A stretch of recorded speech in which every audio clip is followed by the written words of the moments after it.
बच्चों क्लास 8 की एक्सरसाइज 8.3 है। इसका फर्स्ट का सी पार्ट है कि कुल राशि यानी कि चक्रवृद्धि मिश्र धन और चक्रवृद्धि ब्याज दोनों निकालने हैं। क्वेश्चन को ध्यान से समझना है।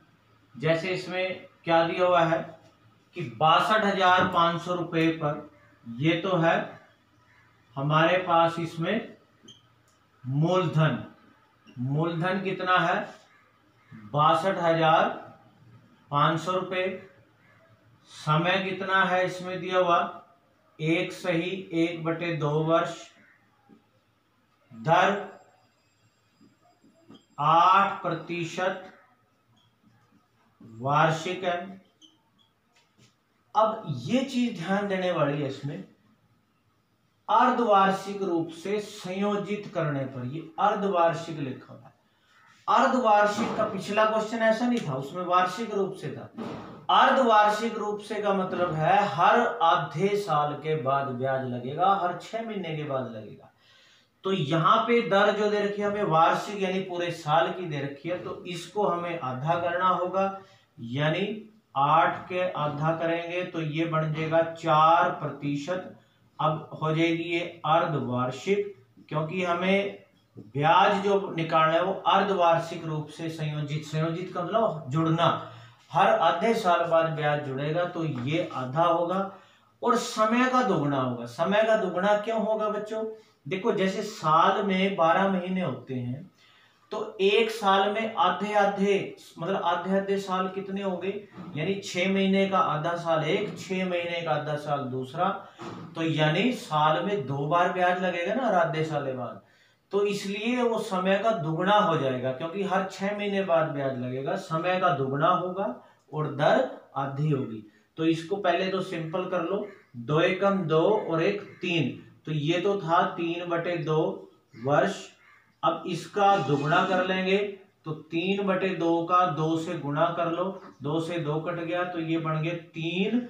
इसको लिखेंगे हम अर्ध वर्ष या 3 आधे साल। और देखो, आप सोचो भी थोड़ा सा कि 1 से ही 1/2 यानी 1.5 वर्ष में 3-6 महीने होते हैं। जैसे इस एक साल में, पहले एक साल में आधे आधे 2 साल, मतलब आधा वर्ष एक, कितने हो गए? यानी 6 महीने एक, 6 महीने एक, तो यानी 2 आधे साल तो 1 वर्ष में, और 1 आधा वर्ष ये रहा 6 महीने का, तो कितने आधे वर्ष हो गए? 3 आधे वर्ष हो गए। तो यानी हमने क्या करना है, जो ये वर्ष बना 3/2, इसको सिंपल किया पहले, 2 एकम 2 और 1 3, 3/2, और उसको 2 से गुणा कर देंगे तो 3 अर्ध वर्ष बन जाएंगे। अब हमने क्या करना है, चक्रवृद्धि मिश्र धन निकालना है सबसे पहले। तो चक्रवृद्धि मिश्र धन, और यहाँ पे समय जो है वो मतलब पावर में आएगा, और पावर जो है वो पूरी कंप्लीट है 3, तो सीधा ही फॉर्मूला हम रख देंगे मूलधन 1 प्लस दर के बटे 100, और पावर जो है यहाँ समय आएगा। तो मूलधन कितना है? 62,500, 1 प्लस दर है कितनी? 4% अर्धवार्षिक बटे 100, और समय जो आएगा 3, तो 4 एकम 4, 4 से कट गया, 25 चौके 100 होते हैं, तो 62,500 ये बन गया 25 एकम 25 और 1 26, तो 26/25 की पावर बन गई 3। तो 62,500 को गुणा करना है, 26/25 की पावर 3 है, तो इसको 3 बार गुणा करना है आपने 26/25 को। अब इसको कट करेंगे, 25 एकम 25, 25 से देखो 625 कट के 25 ही आता है, क्योंकि 25 को 25 से गुणा करके 625 आता है, और 2 जीरो लगा दो आगे, फिर 25 एकम 25, 25 एकम 25 और 2 जीरो, 100 आ गया। उसके बाद फिर 25 एकम 25 और 25 चौके होते हैं 100, तो कितना आ गया हमारे पास? देखो 26 की 26 से गुणा कर लो, इन दोनों की गुणा करें तो 26 को 26 से गुणा करके आता है 676, इन दोनों की गुणा तो होगी 676, और 26 को 4 से गुणा कर लो, 4 6 24, और 4 दूनी 8 हो तो 10, 104, तो इन सब की यानी इन दोनों की और इन चारों की गुणा करके आएगा हमारे पास 4 6 24, 4 सत्ते 28 29 30, 4 छिक 24 और 3 27।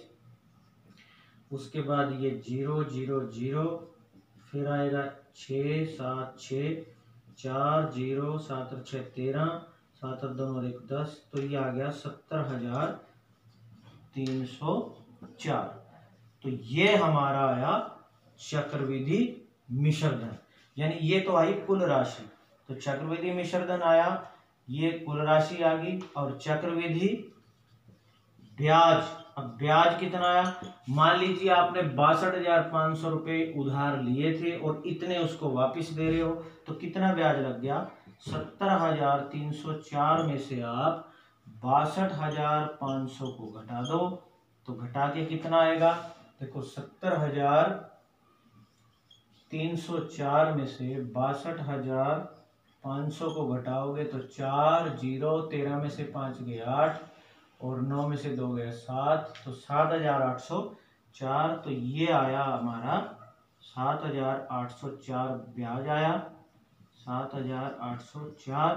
तो हमारे दोनों आंसर क्या आ गए, कुल राशि तो आ गई, जो पूरे पैसे बने थे वो 70,000, तो कुल राशि हमारी हो गई है 70,304। एक आंसर तो आपके पास ये होगा। और चक्रवृद्धि ब्याज कितना बन गया उसका, पैसों का, वो बन गया है 7,804 रुपये। तो ये दोनों हमारे आंसर होंगे। आपने इसको बार बार प्रैक्टिस करनी है क्वेश्चंस की, इस तरह से आपने इसको अच्छे से समझ के क्वेश्चन को अपनी नोटबुक में नोट कर लेना है और क्वेश्चंस की भी प्रैक्टिस करनी है।